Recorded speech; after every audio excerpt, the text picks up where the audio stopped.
इतिहास में आज तक का सबसे लंबा WWE मैच कौन सा है? आज इसी का हम जवाब देंगे। पर इस वीडियो को और इंटरेस्टिंग बनाने के लिए हम कोई भी रॉयल रंबल मैच नहीं डालेंगे, क्योंकि वो इस लिस्ट को 80% ले लेगा। सच में सबसे छोटा रॉयल रंबल मैच 33 मिनट लंबा है। इसी के साथ चलिए शुरू करते हैं। नंबर 10, ब्रूनो सैमेंटिनो को नए फैंस चाहे ना जानते हो, पर 60s और 70s में ब्रूनो WWE में छाए हुए थे। उनके पास 2 WWE चैंपियनशिप थी और वो भी 40-40 दिन की ग्रैंड टोटल टाइटल रेन के लिए।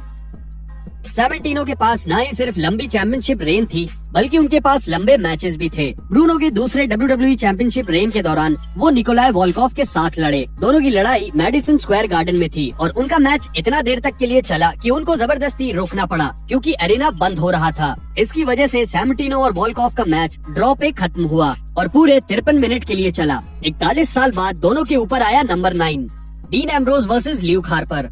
2015 के एक्सट्रीम रूल्स पेपर व्यू की शुरुआत डीन एम्ब्रोज और ल्यूक हार्पर के बीच शिकागो स्ट्रीट फाइट से हुई। मैच टाइप को देखते हुए ये कोई हैरानी की बात नहीं है कि इस लड़ाई की शुरुआत भी रिंग में नहीं हुई। करीब 7 मिनट के लिए रिंग के एरेना के पास लड़ने के बाद ल्यूक हार्पर और डीन एम्ब्रोज बैक स्टेज चले गए। हार्पर एक गाड़ी में बैठ गए और उन्होंने गाड़ी चला दी और डीन एम्ब्रोज गाड़ी के खिड़की के बाहर लटक रहे थे। डीन और ल्यूक के बिना शो चलता रहा, पर लगभग आधे घंटे बाद दोनों एक दूसरे से लड़ते हुए वापस एरेना में आ गए।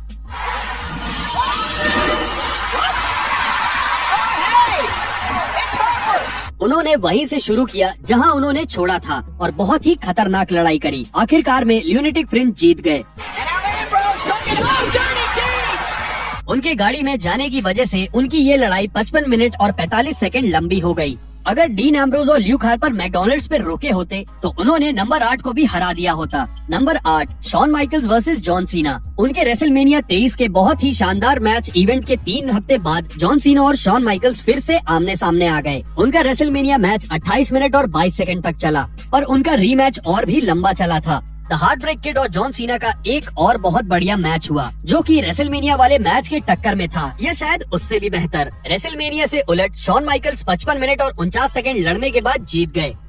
ये बहुत हैरान कर देने वाला है, पर इतना नहीं जितना आप नंबर 1 पे देखेंगे। पर पहले देखते हैं number 7, every iron man match.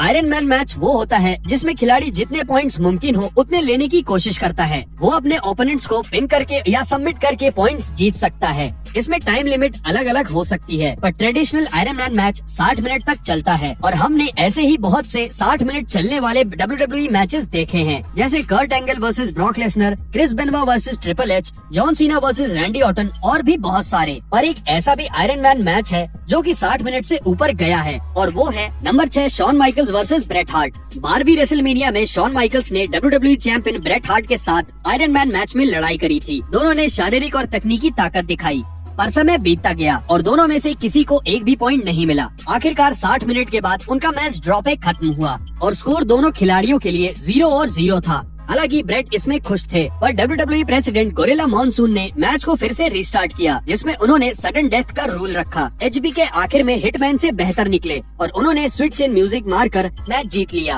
हालांकि ब्रेट हार्ट खिताब हार गए, पर कम से कम वो इस बात से खुश हो सकते हैं कि उनके पास 6th नंबर पे सबसे लंबा मैच है, जो कि पूरे 61 मिनट और 52 सेकंड तक चला था। ये बहुत शानदार है, पर इतना नहीं जितना कि number 5, Daniel Bryan versus Roman Reigns. Tag team turmoil fast lane में भिड़ने से पहले डैनियल ब्रायन और रोमन रेंस एक रात के लिए साथ आए और एक टैग टीम टर्मोइल मैच में लड़े। ब्रायन और रोमन को पहले सामना करना पड़ा द मिज और डैमियन मिज्डो का। द मिज की ईगो की वजह से रोमन और ब्रायन ने जल्द ही ए लिस्टर और उनकी साथी को हरा दिया। मैच जारी रहा और रोमन और ब्रायन को रेन के कजिन्स द उसोस का सामना करना पड़ा। जिमी और जे थोड़े मुश्किल ओपोनेंट थे और रोमन रेंस और डैनियल ब्रायन की आपसी लड़ाई का भी उन्हें खास नुकसान हुआ। इसके बावजूद भी दोनों ने मिलकर द उसोस को हरा ही दिया और तीसरी टैग टीम की तरफ बढ़ गए। अगले द लॉस मेटाडोस, और हालांकि वो एक चैलेंज थे, लेकिन रोमन और डैनियल ने अपने पिछले ओपोनेंट से काफी जल्दी उन्हें हरा दिया। द गेट और डॉग को अगले नंबर पे हराना था स्लेटर गेटर को, जो कि ज्यादा मुश्किल नहीं था, पर 5वीं टैग टीम द एसेंशियन कोई आसान नहीं होने वाली थी। हालांकि कॉनर और विक्टर रेंस और ब्रायन पे हावी थे, पर द एसेंशियन को उनकी खुद की ताकत का ही अंदाजा नहीं था और उन्होंने खुद को डिस्क्वालीफाई करवा दिया। रोमन और डैनियल अभी भी मैच में थे, पर उनकी हालत अच्छी नहीं थी। बदकिस्मती से उनके 6वें और आखिरी ओपोनेंट थे केन और द बिग शो। लड़ने की स्थिति में न होने के बावजूद भी डैनियल ब्रायन और रोमन रेंस ने किसी तरह टिके रहने की कोशिश करी। इत्तेफाक से केन और बिग शो एक दूसरे के साथ ही लड़ने लगे और उनके ओपोनेंट ने इसका फायदा उठाया और मैच जीत गए।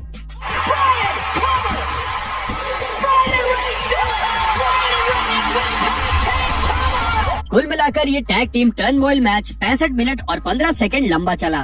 ये लंबा है और कुछ अगले मैचेस तो इससे भी लंबे चले गए, काफी लंबे, जैसे कि number 4 Bruno Sammartino versus gorilla monsoon. हे ब्रूनो वापस आ गए। हाँ, उनकी पहली WWE चैंपियन रेन के दौरान सैमेंटिनो ने एक और रिकॉर्ड सेट किया। मेडिसन स्क्वायर गार्डन में उनके एक शो के दौरान सैमेंटिनो ने गोरिल्ला मॉनसून के खिलाफ अपने खिताब को बचाया। कई सारे कोशिशों के बाद भी दोनों में से किसी ने भी सबमिट नहीं किया और न ही पिन होने दिया। इसकी वजह से सैमेंटिनो मॉनसून ने सारा समय खत्म कर दिया और मैच को एक कर्फ्यू की वजह से खत्म होना पड़ा। इसी की वजह से मैच पूरे 1 घंटे और 10 मिनट तक चला।